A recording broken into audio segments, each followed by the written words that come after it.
Welcome into the SorareAndrews podcast brought to you by Sorare Data. I am Andrew Laird. You can find me as Lairdinho on Sorare. Andy jumped ship on us this week. He was intimidated by our guest, and frankly, he wanted no part of him. And I think I know why. Joining me today is Danny Brams, who affectionately goes by TrippinB on Sorare, formerly the Sorare Discord. But I think the reason why Andy didn't want to be here today is because there was a video that John Nellis took in Orlando of the first time that Andy and I met. And in this video, I am walking down the street. For those of you who haven't seen, I'm walking down the street and I'm about to go into a bar where a lot of other people who are on this Orlando meetup were at. And Andy is like pressed up against the glass, so excited to see me. So I walk into the bar and I see Andy, but there's this little like gate, or it's not like quite a wall, but I had to like walk around it to get to Andy. And on my way to see Andy, I see Danny Brams here. And I've known Dan for like years. Like we were old DFS bros. And I actually hugged Dan before I got to Andy. And everyone's like, who's this guy who like stole this moment? And I'm like, no, I've actually known TrippinB for years, like way more than I've known Andy. So he got the first hug, and then I went to Andy. But Dan, it's nice to see you again, and welcome to the podcast. Great to be with you, man. The hug, just call me the hug stealer, I guess. It was a funny moment. My perspective of that was that I was on the other side, so I didn't see Black like look up against the window or whatever. I just saw you walking in. I was like, oh my boy. That's our first time we had ever met in person. Right, also. exactly. So, yeah, it's great. So that was right. It was like this whole event of people meeting for the first time, people who knew each other from the internet meeting for the first time, like all great Sorare meetups are, except we predate Sorare, our friendship here. So Ryan Dino says he's Team Andy. No, but I mean, it is what it is. The moment happened. It was two beautiful moments, not just one. Right. But, and I love Black also. That was the first time I had met Black that weekend and had a great, he and I would consider him a friend now. So yes, good times. Exactly. So thank you for coming on. Thank you to everyone who has joined us live. I know this is a big day for Sorare, for a sport that we're not going to talk about today, but it's out there if anybody wants to play baseball. Well, it's supposed to be out there. There's some first day jitters, I think. So thank you for everyone who's joined us live, and anyone who is watching now or watching later or listening. If you guys wouldn't mind hitting the like button, that's always appreciated. But today we're going to talk about collecting, which is kind of funny because it seems like collecting is more of a baseball card thing than it is a football card thing. But Dan, you have quite a club collection of the shirt that you are wearing right now. For the Crown, baby. For the Crown, Charlotte FC. And before we get into the cards, oh wow, and all the scarves. Can you, before we get into the cards itself, can you just let us know how you became a lifelong Charlotte FC fan? Yeah, I mean, I've been a fan of Charlotte FC for as long as they've been around. Yeah, I actually have kind of a weird journey of, I was a big soccer fan, sort of came to soccer through the World Cup, and then playing FIFA video game, and then became a Premier League fan.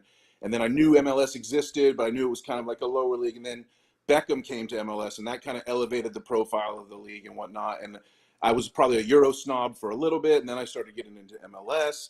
Then I started gambling on MLS and playing fantasy and DraftKings, and that really got me into the league. So I became, I sort of grew myself into a fan of MLS and the special, wonderful brand of soccer that it offers the world. And then, I'm a Texan. I came from Austin, Texas. Went to college in Texas. I grew up in a lot of different places, but I consider myself a Texan at heart. If you don't like Texans, I'm sorry about that. We know, but then I moved to Charlotte, North Carolina for a job about 8.5 years ago. So I sort of was like, okay, I'm going to adopt an MLS team. And that was right as where my MLS fandom was getting to the point where I was like, I need a team. I actually need a team to cheer for now. So I kind of became an Atlanta United fan, being in Charlotte.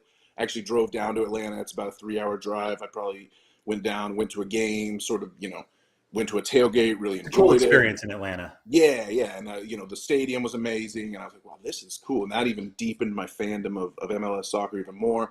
So I was an Atlanta United fan. I loved Almiron and Joseph Martinez, and and Julian Gressel was on that team. Poor kid, he's having a rough week, but we Better so things ahead. then they announced Austin, Texas is getting a team, Austin FC. So then I'm like, okay, well, I'm closer to Atlanta, but I'm from Austin. I love Austin. My family still lives there. I'm going to go there. Let's become an Austin FC supporter. It's like, okay, so I'm an Austin FC fan. And now if you can see, I actually have a Austin FC scarf as well in my collection. I even had a scarf. But then, before Austin FC ever played a game, they announced Charlotte FC was coming. It's like, oh my gosh, now I have to be a lifelong Charlotte FC fan. So I much like my college, TCU was a member of the Big East and never played a game in the Big East because they jumped conferences before the switch. I was an Austin FC fan who was never a fan during the time that they played a game. So that kind of feels good to me spiritually.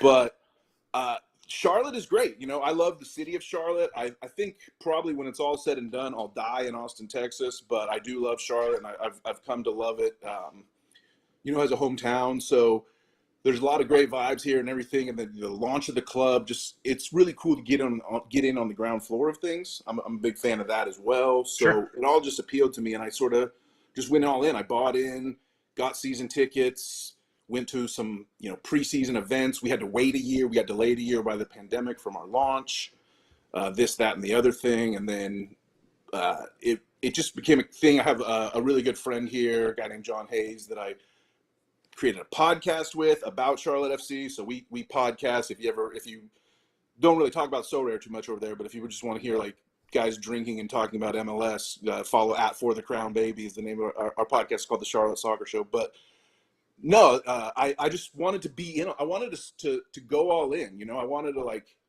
sort of just jam pack this thing that was new. I wanted to be like all in from the very beginning, and it's worked. And that even extended. So then even after Charlotte was announced, and then they got pushed back here. In the meantime of all that, you got me onto Sorare. So then I became a big Sorare hobbyist. I was looking for something, so I was like tired of playing DraftKings. I was done with it pretty much, and I was just looking for something new to do. And it probably, you tried to get me on a few months in advance. You tried to get me in November of 20, and I should have done it, and I didn't end up joining until like February of 21, right the same week as the Gary V boom, I think. So yeah, but it became a big thing for me as I started to build my collection and progress, through a threshold grinder to someone who was chasing rewards to someone who was winning rewards. I'm real deep in Sorare now. It's kind of my number one hobby, and I want to combine that with my love of Charlotte FC, obviously. So I started just buying Charlotte FC cards. I started to look at, and it all started. If anyone's out there wanting to, you can go to my page. You can go. I have my squads. If you look up TrippinB on Sorare and then go to squads, I have a squad called For the Crown Baby. That's all my Charlotte cards. If you want to follow along with this, feel free. But it all started with the man himself, Brant Bronico, 2020 rare, 4 of 100, Chicago Fire edition card. This was a guy, Bronny Bro, as he goes by on social media. Great great handle of his right there. Is he on the, where is this? You want to look for the rare. So the way I have these is like all the new, like, I'll explain this a little bit later, but yeah, this is organized by like all the 2022s are sorted together, and then I put the older ones. So Brant Bronico, that was my first Charlotte FC card. There's only a handful. There's like 20 of these cards in existence, I think, on the platform, or maybe even less. He didn't get a ton of mints because he was kind of like a squad player for Chicago Fire that year, and then he got phased out. They sent him to USL. Brant is from Charlotte. He's a Charlotte kid, so he went to college here, and Charlotte FC signed him as one of their first 5 signings. I can't remember exactly which number it was, but he was one of the first 5 guys they got. So as Charlotte starts like signing guys, I'm following my new club that I'm all in on, right? And I'm saying, okay, who do they have? Who can I get on Sorare? Well, Brant Bronico was the first available card that someone that I knew was on Charlotte FC that had a card on Sorare. So I was chasing this thing for a few months, and he's in the USL, right? He's not scoring. He's got the red X, and it was hard. Like, it was hard to buy this card. I made offers all the time on these. I was reaching out to guys because I wasn't going to overpay for it. Well, so I remember you trying to get this card, and I was like, this seems both very cool and just kind of weird. Like, it's this random dude. He's the only one on the platform with a card. And like, obviously we know that they had the MLS, at least at the time, the Players Association card. So I was like, he can get the Charlotte ones whenever they come out. And you were like, no, this is my club. This guy is the only one here right now that I can get a card. I'm going to get him.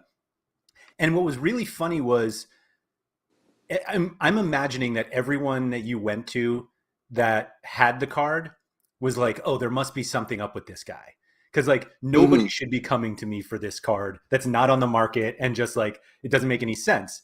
And joining an MLS club that's months away from starting is not enough for people to be like, I'm holding this card. Like, right. But I do remember you were just like, I can't believe how difficult it is to get a card of this like random dude who plays in the second division of American football. But like nobody was giving him up. And then you finally got it, and the rest is history. Yeah, I got it in a trade. He was selling like around 0.01 at that time, and that, you know, ETH was a lot higher back then, so like that felt a little more significant, even though that's a half threshold, right? Like I just didn't want to pay it. I wanted to get like under 0.01 because I knew he wasn't really that good. And it's kind of funny the way you say, like, what's the number one way to know if something good happened for one of your guys that you didn't hear about yet? You get a bunch of offers on. You don't even need to follow SorareAndrews. You just need to check your offers received page, and you'll know if your guys are trending up or down. But yeah, no. So it did kind of put people off. People that I would negotiate with or try to get, quick reject, or they'd let it sit for days and then I'd have to just cancel it or whatever. I finally was able to get him. I found someone, El Condor actually. I don't know this guy. I never dealt with him again since then. But he was playing K-League, and I won a reward card of like a T3 K-League, Kim Jeon-woom.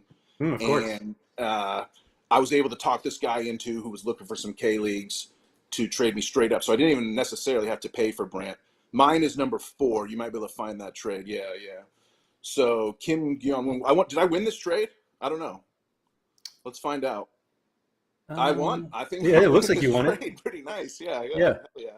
I don't know, but Kim's playing at least. Kim's got 100% L5, so good for him. But Brant, in the meantime, has become one of the most underrated, awesome CDMs in MLS this year. To a lot of people's surprise, I think he's scoring okay for SO5, and I use him in I always run a Charlotte stack in limited America. That's just like whether I have better players I could put in there or not. I just always run my Charlotte stack in limited America.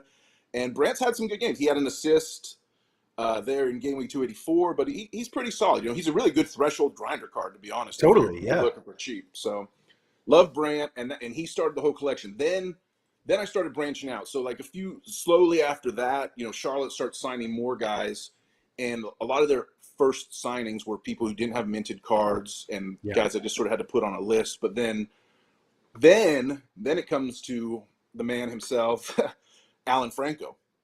So if you go to, let's see, look for, that Alan Franco right there, 61 out of 100. That was my next step in the collection. So this is a guy he played for Monero, but he was a bench player for Monero. He'd been on a championship team in Ecuador, Independiente del Valle, and they won the Ecuadorian League. And then he went to Monero, but didn't crack the lineup. So his coach from Independiente was the first coach for Charlotte FC, Miguel Angel. All right. There we go. So he goes to get a few of his guys, and he got Franco. And so I was like, okay, there's Franco's available. So let's see if I can find how much I paid for that one. But I had to do a little bit. It was a little tougher to get Franco because he had the Monero. I think, what can I say? Someone who wanted as a reward, I was able to get. That's another little bit of advice. I bought this Franco from someone who wanted as a reward and didn't really care about it. Most people, I think, know this, but like if you're out there shopping in Sorare land, and there's 5 different cards available, of a card you want to get, you need to look like what the sellers originally paid for it, because that's usually your best chance to get a deal. And usually if they want it as a reward, you get a good chance of a deal. So I think it was pretty cheap. It was like 0.0. What did that say? 0.0177. Yeah, it was under 0.0177 easy. So not too tough. Again, he's a bench player. That was actually easier than I remember. So then Charlotte starts signing more guys, and they do the expansion draft, and they Mm-hmm. bring in Walks and Affle and Mora, as you can see there, and so as Charlotte's Cisniega too, picking didn't he? guys, Isn't that where he got? Isn't yeah, that how they I got him? think they. I'm a bad fan here. I can't remember right. I believe they signed Cisniega or Oh, okay. traded I for him. remember. Traded some GAM or something. Boy, there was some Sorare excitement from a lot of people that they were like, "Oh, finally back from the dead, let's go!" Right. Yeah. Yeah. Exactly. That's another so rare phenomenon is when your card comes back from the dead, and everyone's probably, oh, that they've drafted their keeper. He's been a starter before. He's got to be the guy. Got to be the guy. But that's okay. So like, if we're talking about beyond just my story, if I can try to like teach people, like one of the reasons to collect your club, as this episode is titled, is because you know more. And so I actually didn't really jump on that speculation because this is my club, and I was kind of plugged into why they were bringing in Cisniega. I knew it was pretty quickly established locally that like he's probably being signed as a backup. They're actually still looking for another keeper internationally. So I didn't really need to jump on the Cisniega hype. And I believe I still don't own a rare Cisniega yet. But you have the ever elusive Cisniega comment. Thank you, so rare. Thank you. Thanks to the Casual League. I do. That should actually be a prideful part of the collection for sure. I did Can't pick go up out and buy Pablo. that one. Yeah, I picked up Pablo Unlimited. The completeness of my collection right now is, and we can go through the checklist at some point, but is I have every limited 2022 in Charlotte FC. I have everyone in limited in older versions. Like if there was a previous year version of a guy, I have that card as well. And I have all that in limited. I have every box checked on my checklist for limited. I'm starting to build the rares and super rares, and as you can see, we'll get into it a little bit. There's a great story with Black, obviously, that I've even started to get some uniques, and I just keep building it. And I want to get a Cisniega rare because I do have sort of a completist mindset. Sure. I want to have the complete set, but I haven't been rushing to it. Most of the rares that I don't have, there's probably only 2 rares that I still covet, which would be Karol Swiderski, and I would like to get a Ben Bender, the midfielder. Those are like the 2 of the stars on the team, and I just haven't really paid the price on the rare yet. I do also want to get a Guzman Corujo rare. That's an example of a mistake I made because his 1 and 2, I knew like this guy's like one of the best center backs in the league. This is where I messed up. I had the knowledge and didn't use it because Corujo is one of the best center backs in the league, and I knew he was going to score well for SO5, but I didn't jump on his number 1 or number 2, and those both went for like 0.06, 0.07, and then like he started getting some games in the SO5, and people were like, oh, wow, this guy's really good, and now he's like trading at over 0.2, so that was a mistake I made, but I guess I remedied it by buying the Corujo unique for 2 ETH when it came up on auction, so that was the tax I put on myself for messing up the Corujo range, but yeah, so it's really fun for me. I think when you talk about like what reasons to play so rare, you guys have touched on it a lot on this pod in terms of like if you're just playing just to make money, you're going to burn out quick, and you're either going to get unlucky, or something's going to happen, or the market will turn and you'll get impatient, and it's just not the best way to get the most out of your so rare experience. Obviously, we're here to make money. We're not here to like pour a bunch of money in and go broke on this thing, but it has to be like a fun platform first. I feel like long term, both for like my enjoyment of it and also for like SoRare's long-term viability, because you can make the case that SoRare is a Ponzi scheme. I don't truly believe that, but you can make the case that it is in terms of like if they stopped getting new users tomorrow forever, the market would probably crash and collapse. You would think we do need to keep bringing in new users, and for that reason, people might be like, oh, it's a Ponzi or whatever. But the way that they sort of de-Ponzify is by adding the non-tangible things that you can enjoy. And I just really enjoy having a Charlotte FC card collection. I mean, like maybe I'm the minority and I'm the outlier. I think I am in the SoRare community, but for the long-term viability of the platform, I think more people need to start having my mindset. And I think that will happen as more years build up. Because, I mean, look how cool this is. I mean, just scroll through that. Look at all these different versions and varieties. I got 2021s, I got 2020s, I got 2022s. I mean, it's really cool to me as a collector, someone who grew up collecting baseball cards and basketball cards and whatnot. So I really love the collection. It's useful. They've won me some rewards. I've won some limited rewards already with my Charlotte stack.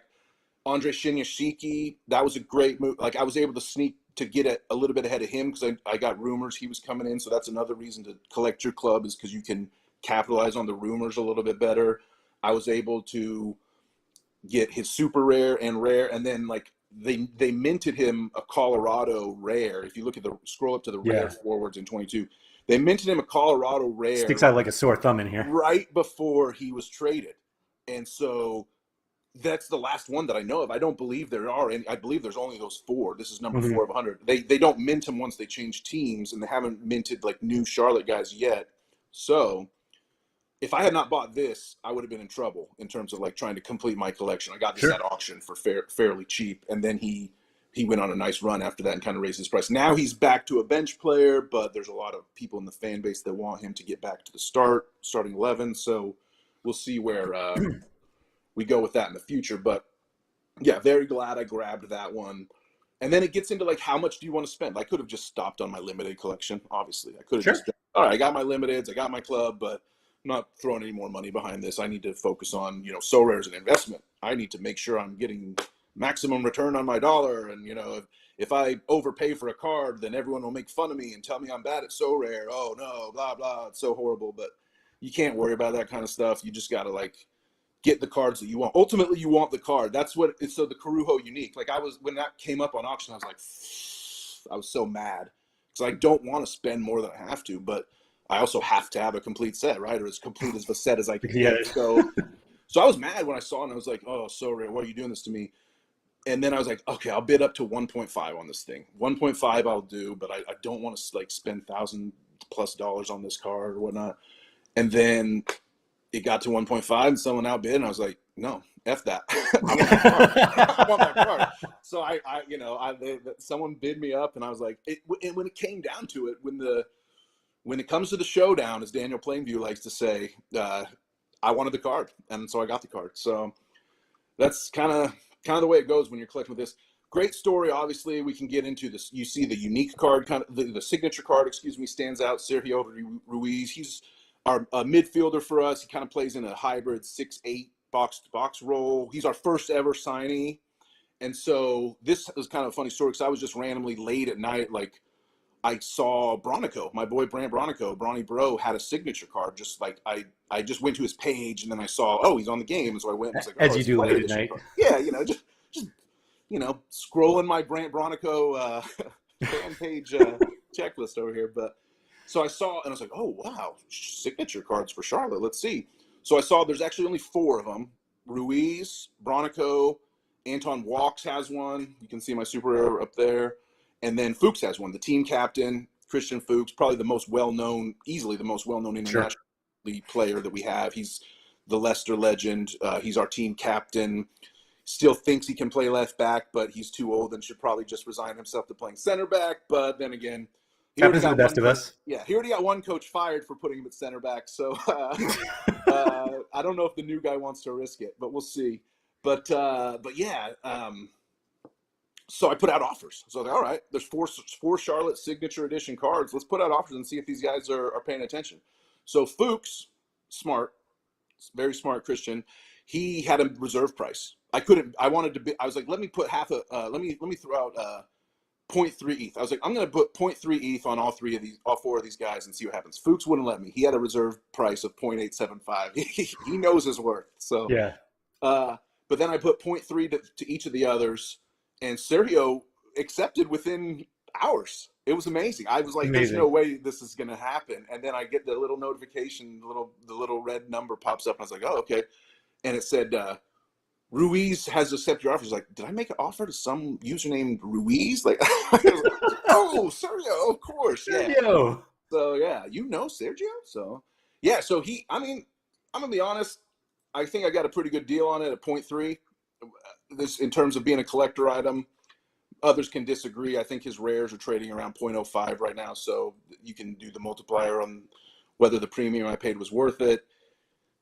I think he's probably battling his way to get in and out of the starting lineup. He's in for now, but I don't think his place is super secure. So I don't know. What do you think? I've been talking forever. Do you think I got a decent deal here or what?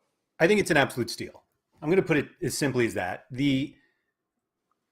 To be able to have this card, which is effectively a unique in terms of the collectability. It's the Jersey Mint card, which like they don't do to everybody. He happened to get it. Yeah, it's the autograph, first signing in club history. Like for somebody who is making a collection for a club, it makes sense that this should be a piece of the history of this club and of your squad here. So no, it it feels like in this situation, and I hate when people say this. I also say it all the time. It's just money, Right. and now you have this card, and you'll never be able to sell it for for what you bought it for. But you're not going to sell it, and like I think it's great. I wish the other guys would have sold them to you as well, and I'm hoping that maybe they see this and they're like, oh, this card. Which, and I remember listening to Tony Watt talk about it on the End Product podcast. That like his signature card doesn't mean anything to him. He's like, I can write my name whenever I want. And so I kind of like would love to see players sell their signature cards. And I know that there's like this weird negative backlash to some of them doing this, which I find absurd. But I think that they're better off in other people's hands. And so I hope that someone sees these and they're like, you know what, Christian, this guy should have that card. And you know, you're not going to, you don't need it for free.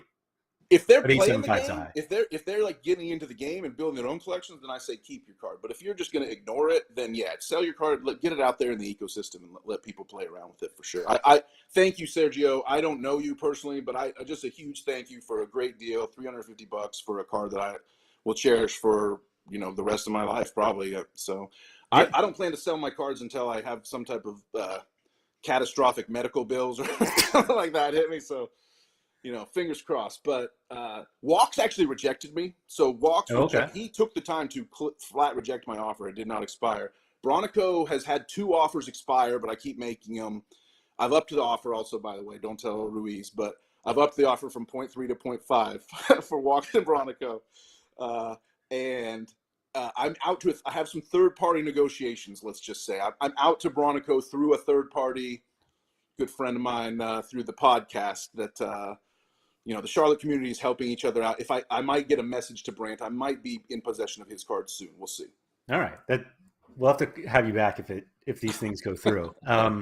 The thing about the players playing the game, I remember when Martin Vandevort joined, and everyone's like, man, imagine just joining and being gifted a Martin Vandevort rare. And it's like, well, it's him. But like, I get what you're saying. I don't think any of these guys are playing. In fact, I thought that like MLS players were effectively prohibited from playing. I don't remember if that was actually the case or not. But as I understand, they can collect, and maybe they can play the European divisions, but I don't think they can play All-Star. Gotcha. All right, so that makes a little more sense. But yeah, I think the autograph cards, I think, are better off in the community than they are. Like, kind of, I just constantly go back to what Tony Watt said. Like, I can write my name on anything, and so it's like that doesn't mean much. And like, I don't think that Brent Bronico is like retiring by selling his signature card in the future at some point. And so, you know, if it's not like life-changing money at that point, just let Dan have the card. He'll pay for it. Like, just let him have the card. Yeah, I'm a fan. You know, it's going to a good home, right? Right. So I am going to pull up this spreadsheet because you have kind of organized this very clearly in terms of like what you're collecting. Yeah. And so the list is here that you have all of the 2022 limiteds. Like, the goal really is to get everything, isn't it? It is. The older uniques are the Shinya Sheik unique, Harrison Apple unique, Lindsay Cisniega McCoon uniques of older editions will be probably the last thing I try to add. That is like when I win the lotto or something like that. Sure. It's just not really a priority for me. Just in full honesty, the unique division was never really a priority for me. And then just randomly months ago, I kind of like checked out. I bought a Peruvian unique at auction because it kind of snuck through. This guy who's a really good center back in Peru that no one was paying attention to. I got it for like half an ETH. And then they started minting these Charlotte uniques. And so now I'm sitting here and now I find myself with 3 uniques. And I'm like, wow, I can play D1. You know, this is, and of course 2 of my guys are injured. So now I know the pain of an injured unique card. Sean commiserated with me on that pretty strongly. But yeah, I recommend a checklist like this is just a natural thing for me. If you're a card collector from back in the day, you know, Topps used to put out. You could get a checklist card in your Yeah. pack, that would like. So this is kind of modeled on that, and I just have everything I'm going for. The black box means it was never minted. The green box, the light green is things I'm chasing, and then yellow is for things that I haven't seen minted yet on the site. That's not 100%. I could be behind in a couple days on that. I'm not sure, but yeah, there you can see I need to get my Ben Bender rare. I need if you scroll down, here's what I really hate. If anyone's listening to this and either takes pity on me or thinks I'm like the coolest guy you've ever met in your life, either one of those is Either fine. one. Yeah. Give me a George Marks rare for a decent price for under 0.04, please. This guy, I mean, he's a backup goalkeeper. He never plays.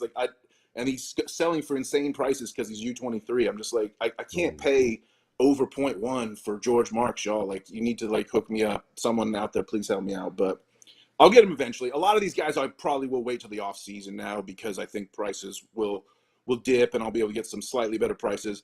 Carroll I could definitely use in my SO5, Carroll Swiderski. I would like to add him as a rare. He's always my captain in my limited, but as of now, I'm not looking for it. I will say Marks has some potential for the future. He is U23 for another year, but no, I think we should just come out here and call out whoever has these. And yep. Yeah. Hopium. Come on. I've bought cards from you before, Hopium, or at least made you an offer before. Please. It seems reasonable. If nothing else, but we'll see. But yeah, it kind of becomes a question of how important is it to you at that point? How important is it to me to have it? We'll see. I don't know. When you know this, and people that deal when you just want to go buy some random rare card of a person that you like, that you think, oh, I got to get this card, I think it'll help me. It's usually pretty easy to go find a rare version. Usually there's one posted for sale. There's almost everybody is posted at this point if there's a big enough stock. But once it gets into some higher scarcities, if you want to go get a super rare or God forbid a unique, you have to it becomes a process. You have to get someone who's willing to give it up, not just for a reasonable price, but they might not just want to sell it all. So you're gonna have to pay that premium. So I may be outing myself here a little bit in terms of people now know, and some people have noticed, I get weird trade offers of random Charlotte cards for my better non-Charlotte cards. People want. Someone tried to send me a Ruiz limited today for a Kevin McAllister limited, which I bought recently a bunch of Kevin McAllisters because he's hurt, and I'm trying to get more into flipping limited, so I bought 5 of them because I know his price will go back up once he's starting.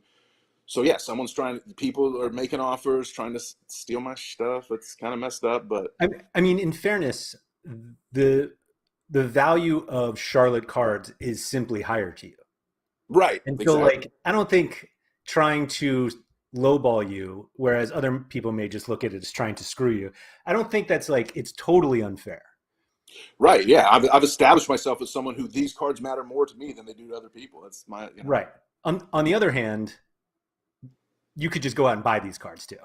The ones that they're offering you, you could be like, I don't need to pay 30% more because there's actually just a cheaper one and I can go get that. Right. Now, at least for the limiteds. This kind of came into play the other day because somebody kept sending me an offer of a Christian Fuchs super rare for Sebastian Driussi. And he sent it 4 times. And I'm like, bro, it's not happening. I reject. And it's if you send me the same trade offer, I'm not quick with the block, but I will block you from sending me offers if you're annoying me too bad. And so he sent it. And finally I was like, whatever, dude. I sent him one tier 3 limited for the Fuchs super rare. And I said, here's my return. Here's my counter offer. All right, leave me alone. It's not happening with Driussi. Sure. And then he found me. Then he tracks me down. He says he created a Discord account just to find me. And he comes and we start talking. He's actually pretty friendly. It was probably on the upper tier of random Sorare Discord interactions. But we started talking, and I didn't think I was going to do anything with it. I was like, dude, I'm just going to wait for Fuchs 2 of 10 super rare, dude. I don't need to overpay for your 1 of 10 rare. So 1 of 10 means nothing to me. 1 of 100 has a little bit, and you'll see I have the 1 of 100 Fuchs. You do. The 1 of 1,000. So I mean, wow, there's a little bit of you got the whole rainbow. Yeah, you really need that unique. Oh man. yeah. Hopefully they never mint it. Would be my number one. That 61 L5 is not working in your favor. Yeah, I know. But maybe the 80% start rate. Maybe he'll get hurt again. But so this guy's talking to me, named Max, I think, or something like that. don't necessarily want to out him because this story doesn't end great for him, at least. I've already outed him. Yeah. So Max Dom, I apologize. We actually had a really good negotiation. Go to the trade if you want. I ended up trading him a starting goalkeeper. He's like, hey, I'm trying to get into the rare division. He's like, I just want to grind ETH. I'm going to lose my common goalkeeper. Could you trade me a starting goalkeeper for Christian Fuchs? I said, well, I just so happen to have Quentin Westberg. So this price on Fuchs is misleading. 05 Yes, is actually what his rares are trading at. This was a really lucky auction that Max caught in the middle of the night, and I was on vacation when this happened, and I wasn't checking the site. I 100% would have just bid 0.06 on this if I had been watching this auction. So that was my fault. But I might have gotten lucky here. I'm not sure, but I wasn't. Yeah, that's a crazy sure. price. Yeah, it was just really lucky for him. I wasn't quite sure I wanted to part with the starting goalkeeper. Obviously, the price of admission, the ticket in the contest, and all that. But I know Westberg's not that good, and I know at any point Westberg could lose the job, which unfortunately for Max, Westberg has lost the job now apparently. Which he may come back. You never know. I was going to say, who knows with that situation? He could start this weekend. Now, relative to you, I don't know if you've heard this. I don't know if I'm breaking news here, but I've heard whispers this morning of Tyler Miller to Toronto FC. Oh, thank God. Please. Did he play for Bob in LA? I don't know if Bob was there yet. Yeah. Yeah, maybe. I don't know. I think Bob benched him once, but I think that's what happened. Oh, yeah. For Cisniega, probably. Yeah. Can't even get a job now. But who knows if that'll happen. But, and again, like Westberg, I bought him to flip because, like, he was so cheap. And I told myself, like, years ago, like last year, I said when I first joined Sorare, I was like, do not get involved in the Toronto FC goalkeeper situation. It's horrible. Bob Bradley sucks. Both these goalkeepers suck, and they hate each other, and it's just bad. And then every starting goalkeeper is like 0.5, and Westbrook's like 0.12. Yeah. And so it just sucks you in every time. Like an idiot. And then I bought the super rare, like an even bigger idiot, to get into some, more D3 contests. So now but I was able to unload this Westberg for my boy, my captain, my team dad, Christian Fuchs. That's what we call him on the Charlotte Soccer Show, team dad. And I think I crushed this trade now. Even if Westberg was still starting next weekend, I would say that I was fine with the trade because that price on Fuchs is so deceptive. And again, it's worth more to me than anybody else. So, yeah, no, I agree with you on that point. Looking at the chat, there were two comments here I wanted to bring up. One, Metal Gear said he just wrote to Hopium to sell the George Marks to you. Thank you, Metal Gear. So we'll see how that works. I appreciate that. That'll be nice. And then Tifosi, this was much earlier, but said, I'm doing the opposite. I support Benfica, so the natural progression for me is to buy all Porto and Sporting players. Either I end up happy in real life or I end up happy on Sorare. Love it. That's the most counterintuitively brilliant thing I've heard all day. Great job. Can't lose. I think that's brilliant. Yeah. So I will say that I have been a New York City FC supporter since they began, but I don't really my days. And I say this about Arsenal too, who I also kind of support, but I'm like, my days are not ruined if they lose. Right. And so I don't think that's the case with you. I think your entire week is ruined if Charlotte FC has a bad performance. I think you're reasonable enough to know why it happens. But yeah, I mean, we were up 2-0 at Miami in 60th minute and gave a shipped 3 in the final half hour to lose. It's just one of the worst, easily the worst performance in franchise history, right? The history of this, that's kind of the fun. Is it's slightly artificial because I don't have years and years built up with this club because this is not possible. But I have been with this club every single step of the way. So that's the authenticity of it. And it's tough to live and die. I work in professional sports, just in my professional job, and so I'm kind of inured to sporting emotion. It's been beaten out of me. Just if you work at a steakhouse, you don't like to eat steak type of thing.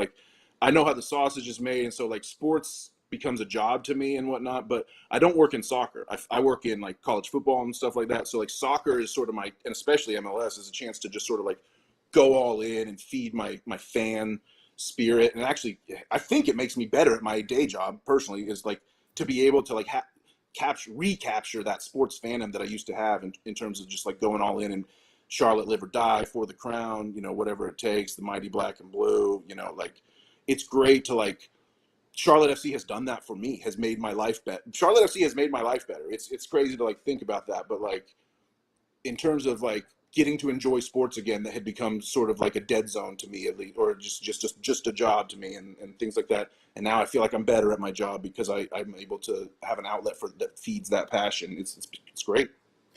I mean, you say that like you don't have like years of like, it's not like you grew up a lifelong Charlotte FC fan, but there is something to the fact that there are not many people in the world that have supported this club like you have. Right. And so like it's easy for people to be like, oh yeah, I've been here from the start, but like not, there are just not that many people who do it. And it's not this like worldwide club yet where, you know, you're on vacation in Hawaii and people are like, I've been a Charlotte fan my whole life. Right. I watch, You're not you gonna know, find like that. it just doesn't happen.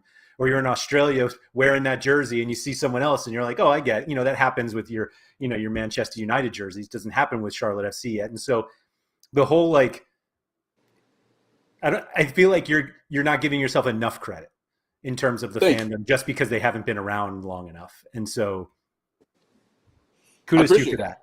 I appreciate that. I'll take that. ELMT20 said, I wish I could do this, but I'd be buying trash from a dumpster from a dumpster fire DC United. I don't think it matters. It's your trash though. Right.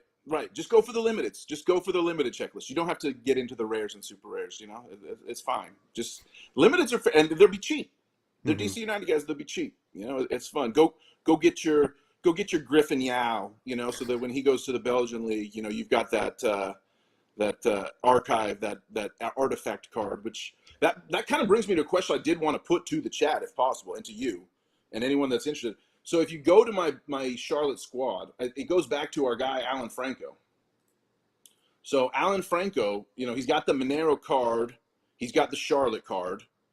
This is a guy who I kind of latched onto as sort of my first favorite player for Charlotte. Mm-hmm. Like I got to shake his hand at like a team practice, and I kind of like I really liked his game. I liked the fact that I got his cards early. I got that rare for so cheap and whatnot, the Monero rare. And so I kind of like latched on to Franco. I liked the fact he was like a box-to-box midfielder. I always loved those type of games, and he was going to be looked at as one of our creators, right? So I really kind of like chose him. I went big on Franco. I'm like a Franco guy.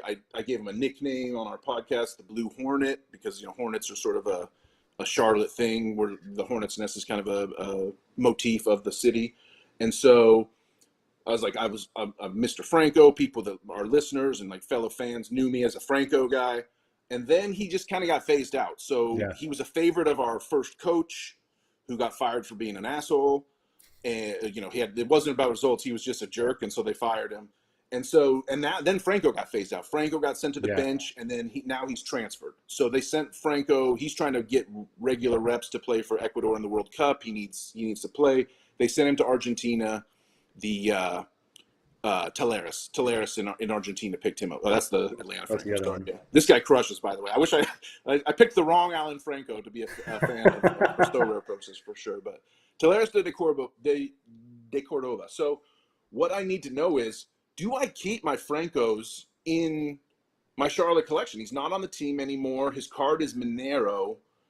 Do I keep just the Charlotte mints and get rid of the Monero mints? Do I keep them all because he was part of the first squad of the season? Do I just dump him because he didn't pan out here and was a washout and we kicked him out? It's tough. I would love to hear any responses from the chat on that for sure. And as people start to think about that question, I'll just say I did check in with, you mentioned, you know, other great Charlotte FC fans and not being able to meet them out in the real world. I got to shout out my guy, Bob Flynn, Orange Fly, who he's a New Yorker who has adopted Charlotte as his team because he likes him and he's new to MLS. So mad love to you, Bob. You're the man. He bought the Ben Bender, you know, our rookie. Like, I was just going to bring it up. Pick, like 1 of 100 and 1 of 10s.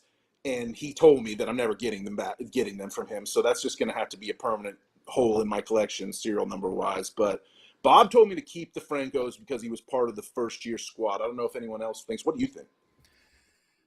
I think that's the right call to keep them. The only like hesitation I have of keeping these Monero ones is that you have Charlotte ones. And so do you have is there a rare? Yeah, 1 of 100, I believe. He's my favorite player. I had to get the number 1. Yeah. So like I actually don't think getting rid of the Monero ones is like a mistake? That is a good I think you're question. right. I think that's right. I every time I look at my ETH balance and want it to be a little higher, I move closer and closer to that Yeah. frame of mind. Let's just say that. Yeah.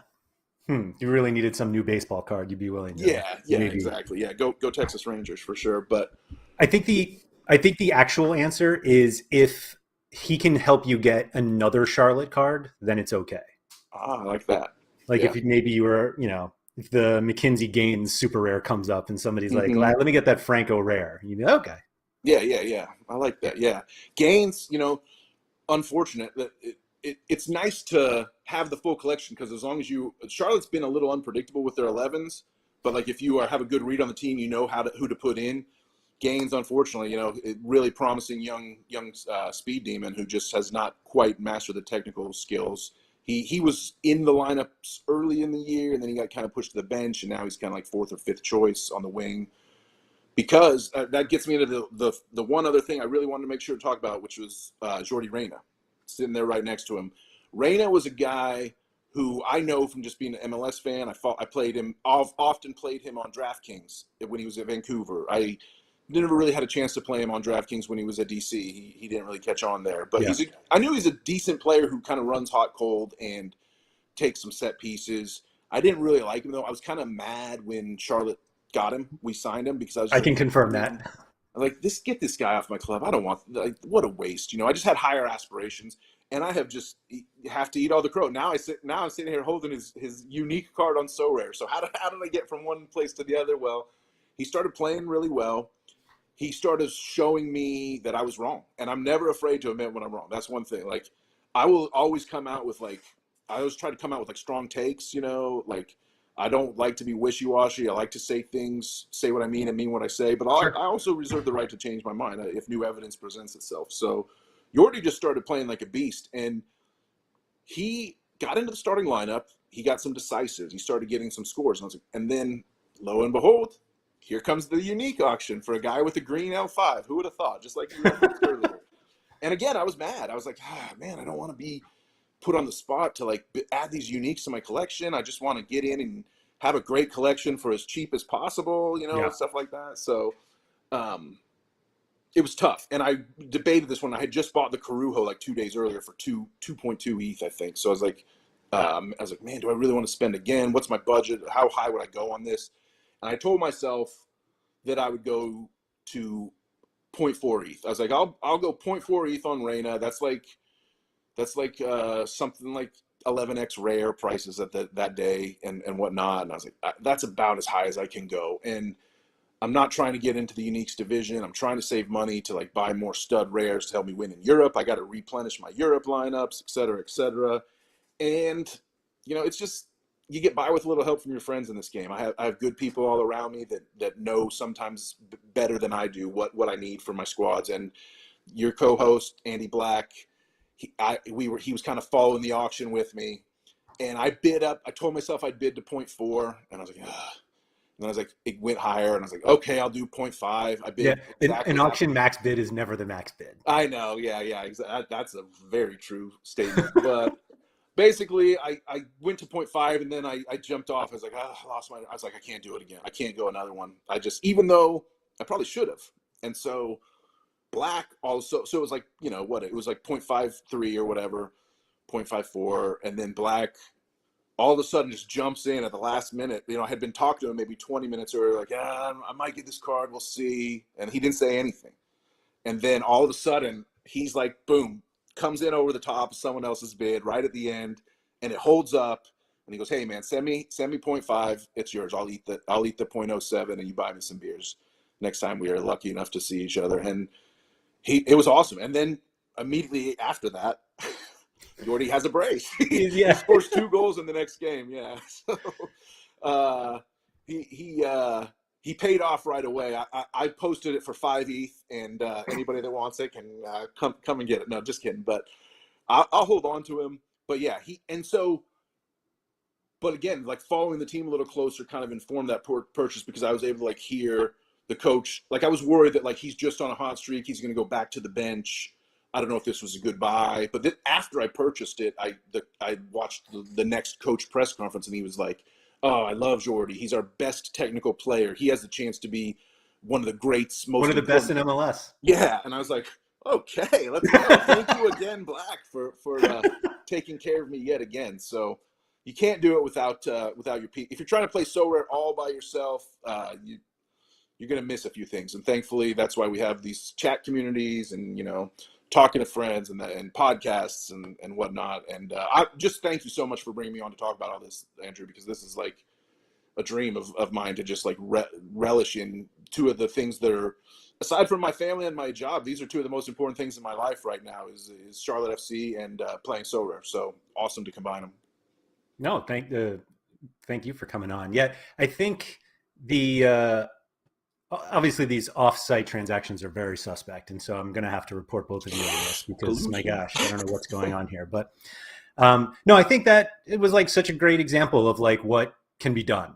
Like this whole like own your game thing. I think people kind of underestimate a little bit of just like what it means, and it's something like this that if you realize that a friend of yours really wants something and they for some reason start to waffle, you can remedy that situation. Mm-hmm. And thankfully we have Andy's ETH balance to take care of that for us. So, yeah. Hey, it's good to have a balance. Like I used to not carry much of a balance, but now I try to always have like an ETH on there just in case. You never know what'll pop up. Never know what sports may just pop up one day, like baseball. Yeah, I think I keep going back and forth between whether I want to start a collection or not. The one that I considered was like a year and a half ago was River Plate because I had like a few River Plate cards and I was like, maybe I'll like really get into River Plate. And at the time it was basically like impossible to like legally and easily watch their games. So I was just like, this isn't really going to work. I'll just like buy the cards. And then obviously I have like this New York City FC collection or connection. And I was like, should I just start collecting New York City FC cards? And it's one of those where it's easy to get some of them. And then I know that I'm competing against Quinny for others because Quinny buys all the CFG cards. And so now I'm like, now I'm like going up against Quinny for cards. But I'll be honest that I just I don't feel it yet. I don't feel like the need to like start this collection that I'm like proud of, even though, because I'm like, I should spend my ETH on getting my U23 team better. And it's like, this isn't that exciting.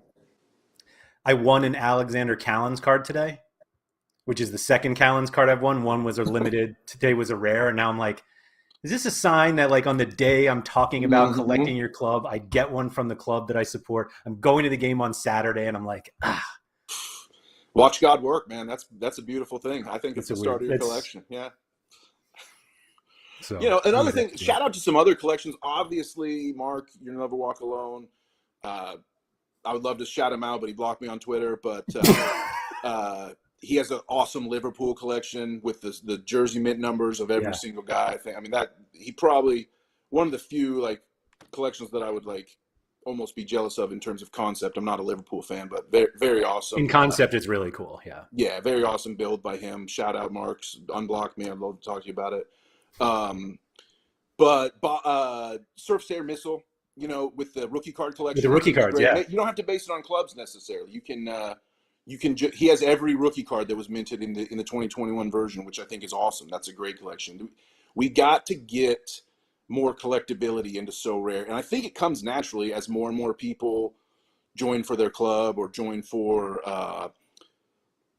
just for whatever reason. I think it's really adds to the collectability to add years. Just the fact that there's like 5 different like styles of cards available is just really cool and makes you want to collect. Like you start buying a couple 2022s because you play the game, then you see, there's a 2018. This 2018 version of this player looks even more interesting. Maybe I should chase that. And sure, collecting's not for everybody. I don't think Sorare is.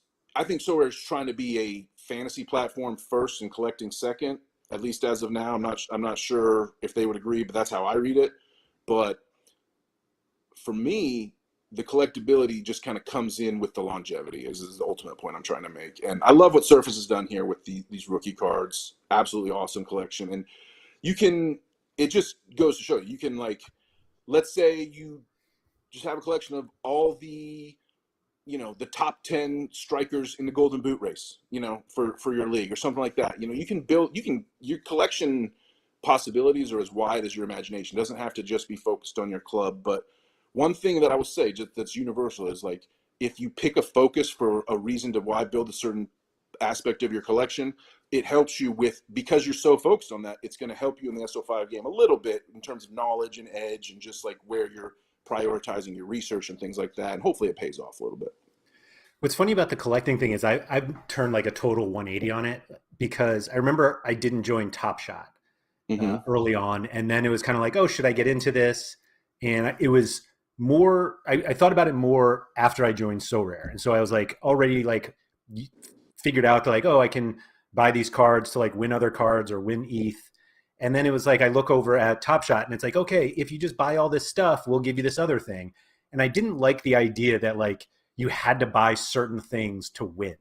And like, obviously you have to buy cards on Sorare, and like better scoring players cost more. And so you have to, I didn't think that it was like, no cost to play in Sorare. theory, you have to buy Ajax to win in Challenger. Right. That's why I stopped playing Challenger. A little more direct, but indirect. Sure. But yeah. So I didn't like this idea of like, go out and buy 13 3-pointer highlights from guys with a middle initial of X, or whatever they were. I actually never joined Top Shot, so I don't know what the collector was, but it was like to get this other thing. And I'm like, I just don't like that idea, because it's all it is like, come buy more.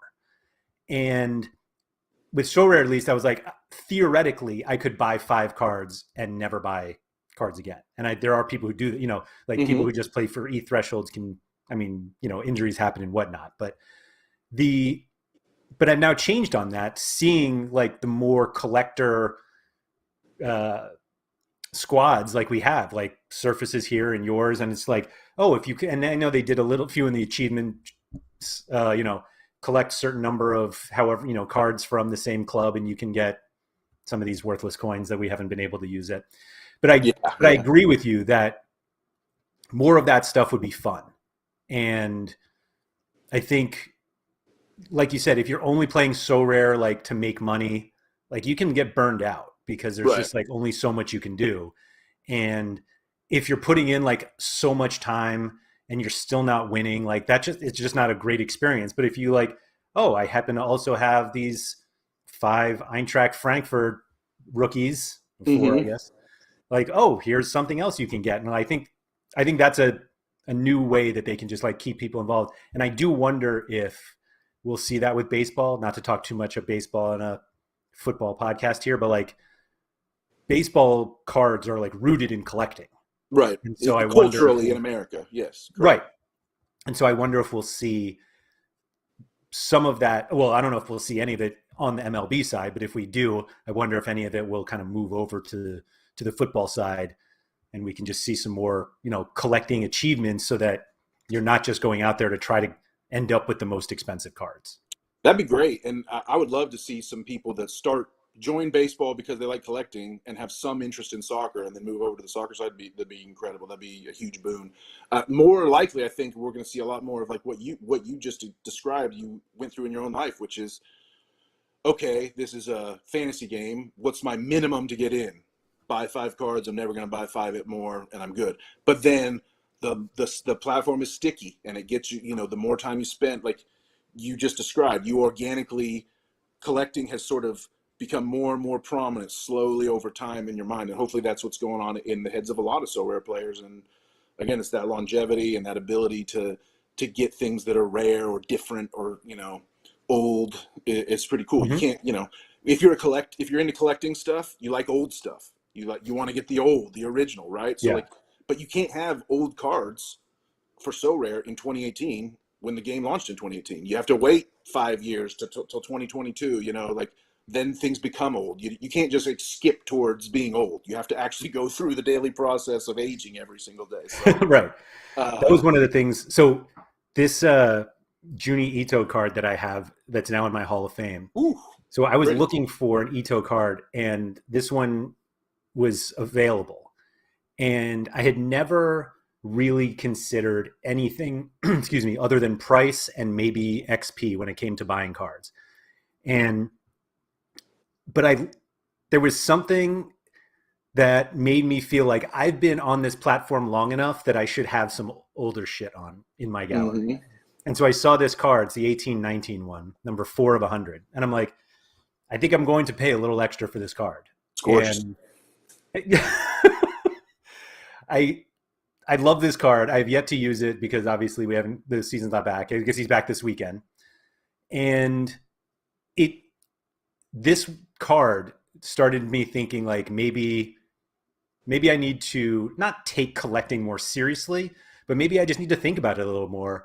And like there was just something that about me saying like, yeah, that's my card. And I bought this one instead of these others that are also just as helpful in the game. Maybe some are even more helpful because the XP is higher. But I'm like, this is like a Sorare first year card. And I remember it's got to be over a year ago now. And Andy and I had a conversation with the guy who runs Crypto Slam. And he was like, I think people will start to really want first year Sorare cards because they're first year Sorare cards. Mm-hmm. And I remember at the time I was like, nobody's going to care. Like just because they're the first ones, like nobody cares. And here I am a year later, like this is a first year Ito and I wanted it. And so I ended up with it. And I don't know if I'm like, I'm certainly not going to like have a big part of my gallery be a collecting part, but I am starting to think more and more of like, these ones are just kind of cooler because they're old, just like you said. Right. They're cool. You bought it because it was cooler, you know, and that's the ethic that needs to worm its way into everybody's minds for the collection aspect to take off. You described like you weren't thrilled with Top Shot style of, you know, find 15 random guys who made a 3-pointer and trade them in for this. I will say that I think there's from the FIFA world to Sorare, there's a huge opportunity to do what FIFA calls squad building challenges in their Ultimate Team mode, which is, you know, you build 11 cards of the same team. You know, you build 11 gank, you put 11 gank limiteds together on a team and you trade them in for one gank rare, you know, something like that. I think there's a future there. I'd like to see Sorare it's pretty clear from everything they're indicating that fees are coming soon to secondary sales. They're going to be putting marked fees on each little sale. So that's going to be some more revenue for Sorare, and it's going to at least, they don't have to pay as high gas fees. I've always had this belief that Sorare obviously needs a secondary market to exist, but they don't necessarily want to encourage a ton of secondary market activity because they're paying gas fees on all of it, obviously. Like they make money from auctions and they lose money from secondary is a simple way to think about it. So now that they're not going to be covering those gas fees anymore, I do think it puts a responsibility on them to really add some more robust features to the secondary market because it's not such a money drain on them anymore. I personally think there should be a very formalized on-platform system of loaning that you don't have to that you don't lose XP, or you lose maybe a little less XP, or you have to pay a small fee for the loan instead or something like that. And it's automatic. You don't have to send the offer back after the game week ends or whatever. It's just like a 48-hour, you have this guy for 40 hours, then it automatically goes back to my account or something like that would be cool. I think a great concept would be a place where you could say, hey, every card on the market for sale right now of Junya Ito is 2 ETH. I'm willing to pay 1.4 ETH if anyone wants to hit me. Maybe you don't have yours posted, but you're thinking about selling it. Here's an open offer of 1.4 ETH, lower than the market or whatever. But if you have the card and you want to get that, come grab my 1.4 ETH, boom, fill my order. I think that would be a great feature that Sorare could add. So we'll see. Hopefully, there's obviously been some hiccups today with the baseball launch in terms of just the mechanics of the site. It's crashed a few times. Hopefully they're getting everything in order. And I really hope to see some more robust features. Maybe you guys can loan them out a few of your coders for a weekend over a data so that they can actually do some work on the Sorare site. Who knows? Sorry, we got our own work to do. David Alves in chat was saying that Phage, would you say that? Phage? Phage on Sorare. Has the 2021-22 Benfica club all one of 1,000s, which I think is really cool. So my problem, that's awesome. It's really cool. My problem with doing stuff like this is you have to do it before anyone else does it, or else it's like like you're not going to go there and be like, hey, can I get your one of 1,000 Pitsy? It's like, no. Right. You got to take the whole set or stuff Yeah. like that, like Yeah, yeah. I never put really a premium. I didn't put a premium on one of whatever's. I have a few one of 10s that I find are just cards. But like, I think one of 100 and one of 1,000 is cool, but like, I'm not going out of my way to get them. I have a few, but only because they were the floor price. Like, only reason I have them. And I don't even have that many of them. I feel similar. Most of my 100s I stumbled into rather than pursued. Right. For sure. And I have a few, I think I made a squad of it, actually. I have a few Jersey mints, and they were the same way. They were like, just happened, and they're limiteds, but like, they just happened to be, they're extremely random guys. But I remember I was like, with the Yari Versharon one, I was just like, the auction came up, and I happened to be looking at the auction thing, and like, the price was the normal price. And I'm like, sure, why not? Yeah. I like that. Like, it's stuff like that. That 51 forever, right? He's got to get a much better number as his profile. I would hope so. So yeah, that makes it even a little bit more collectory. Who knows? Maybe, yeah. But like, I don't think anyone's ever paying me extra for the Rusnak 11 of 1,000. I have gotten, so I will say that the Brendan Aronson 11 of 1,000, which is the Jerseyman from his Salzburg days, for those who cannot see the screen. I've had multiple people contact me for this card. One of which was somebody who collects all the U.S. men's national team jersey mints. And I was like, that's like... You got him. Cool. You got him. You got him right where you want him, Andrew. And then... Brilliant. That was a while ago. And I was like, look, I'm not really looking to sell the card. But... And he was like, if you ever sell it, like, can you just let me know? I said, sure. And then someone contacted me, not even contacted me, just sent an offer out last week, the beginning of last week, end of last week, for like regular price, like what they've been trading for. I'm like, I'm not going to sell a Jerseyman for like, and again, it's not posted. I'm not selling it. Right. So eventually it gets to 2X the limited, like what the limiteds have been going for. Now I'm like, what am I holding onto this card for? Like, what is the upside here? And I realized that just from a raw dollar perspective, it's just more fun to hold it. Yeah. And so here it is. Right. You own it. And if anyone wants it, they got to convince you. I mean, it is what it is. People, I can tell you this, don't make me offers for Charlotte FC cards. Just don't. It's not going to happen.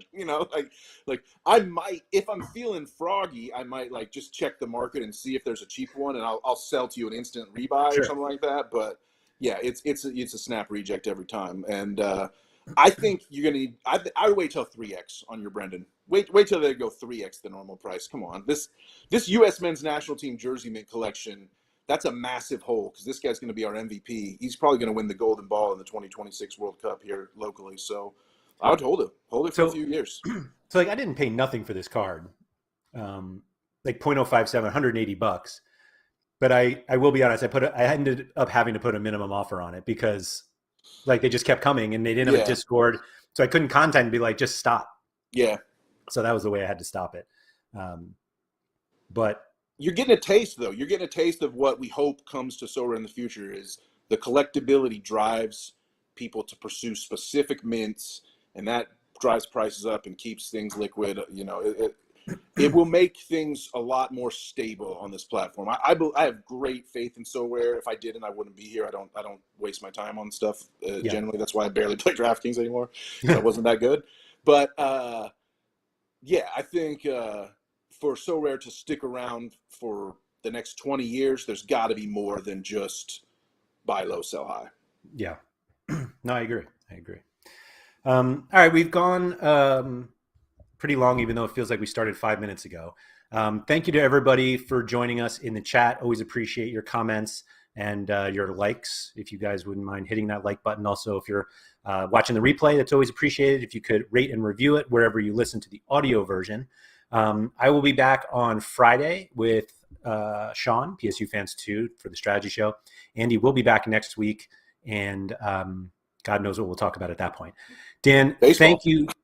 Thank you so much for coming on today, and good luck with this collection, man. Thank you very much. Yeah, there will be tweets when the rare checklist gets filled out, for sure.